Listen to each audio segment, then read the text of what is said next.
Hi, I'm Alex. In this video, we'll be taking a look at the new Launchpad models, namely the X and the MiniMk3, as well as comparing them to the older Launchpad Pro. Contrary to other comparisons, I won't be mentioning the obvious facts, since you can look those up on your own. Instead, I'll go over some hands-on differences and more technical facts that might be just as interesting to know for people that are considering buying this new generation of Launchpad. Alright, before we begin, let's quickly unpack these boxes. And now, let's get some lights going. The first thing that you might have noticed is that the Launchpad X looks a bit different in terms of lights than the Pro and MiniMk3. Overall, the pad lighting on the X looks better distributed, so there's less of the infamous bright center that we had to deal with since the very first Launchpad. The MiniMk3's LEDs on the other side look similar to the ones on the Pro, appearing generally brighter than the X's, while being a smaller size than the Pro's. This is most likely due to there being less distance between the LED and pad surface on this model. Setting the Mini's LED brightness within the setup menu to 3 out of 8 reduces the brightness just enough so it approximately matches the X. Taking a closer look at the actual colors produced by the different models, there is a noticeable difference between the Pro compared to the X and MiniMk3. This is especially apparent with white light effects. Here, the Pro is producing a warmer, yellowed hue, while the other two produce a much colder hue, closer to actual white. Looking at the pads themselves, it is quite obvious that Novation has done a bit of work in this area. Comparing the Pro and X, for instance, reveals an increase in overall pad size, but since the spaces between the pads have gotten smaller, the size of the 8x8 grid is the same. Also, the MiniMk3 has the same pad spacing as the X. While this change might seem trivial at first, it gives the X an overall more professional appearance. Additionally, sliding across the pads is way easier because of this, since you won't get stuck. Playing on the X, there is a noticeable difference in tactile feedback. While the Pro has very stiff pads that don't move very much at all, this new design feels a lot more musical and natural. Resulting from the rubber being arranged as a cylinder under the X's pads, it's possible to push in the corners, unlike on the Pro, which has the rubber arranged as a square under the pads, preventing this behavior. Pushing down or tapping on the X therefore results in a subtle rubbery, springy type feel, which is actually better experienced firsthand than described. Whatever the best description for this may be, this is definitely the biggest improvement to the Launchpad overall. The buttons on the side have again a different feel, but are more comparable to what is present on the Pro and possibly Mark II models. Whether it is due to new engineering or them being square-shaped and bigger than the circular pads, the force required to push them in is reduced, making for a more finger-friendly feel.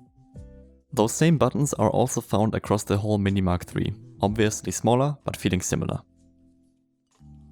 Another thing I would like to address is the technology that everyday users usually wouldn't think too much about.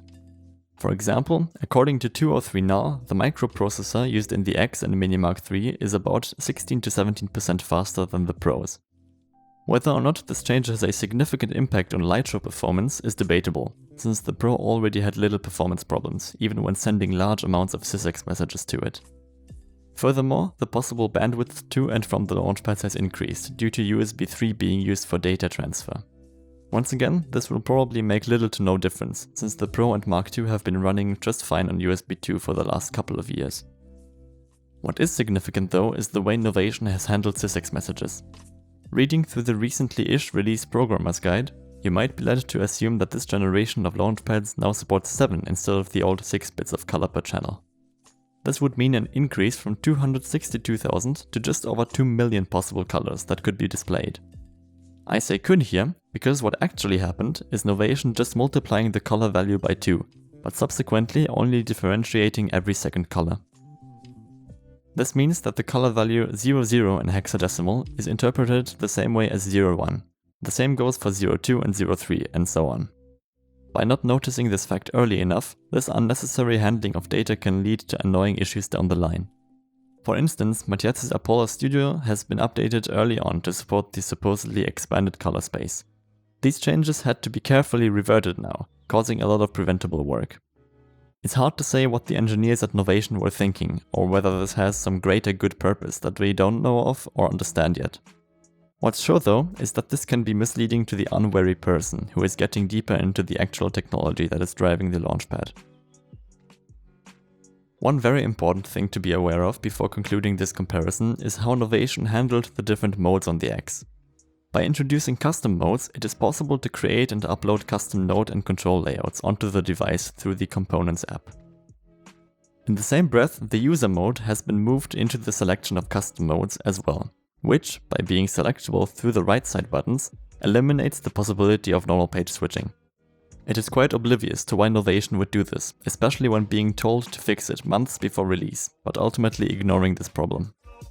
This results in the programmer mode being currently the only real option for covers and performances, though it needs conversion plugins like my input and output converters to be used correctly with older project files. The MiniMk3 luckily does not have this issue, since it has a dedicated button for the user mode, like we are familiar with. Personally, whether or not the MiniMk3, but especially the X, is worth upgrading to is dependent on your personal use case. When using Launchpads primarily as a performance and light show device, these two models might not be a big enough step up from the Launchpad Pro and Mark II for most people. Especially if you aren't the most experienced with what exactly you are dealing with, using these new devices can potentially become a mildly frustrating hassle.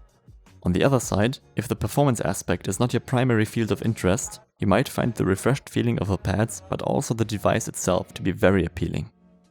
In any case, this concludes the comparison. I hope it was helpful and informative as to what you will be dealing with when getting one of the current generation Launchpads. If you liked or disliked this video, please use the thumbs below and maybe leave a comment on what you thought about it. If you are feeling generous, here's my Patreon link to support me directly. And last, if you want to see more of my videos in the future, press the subscribe button. Thanks, and cheers!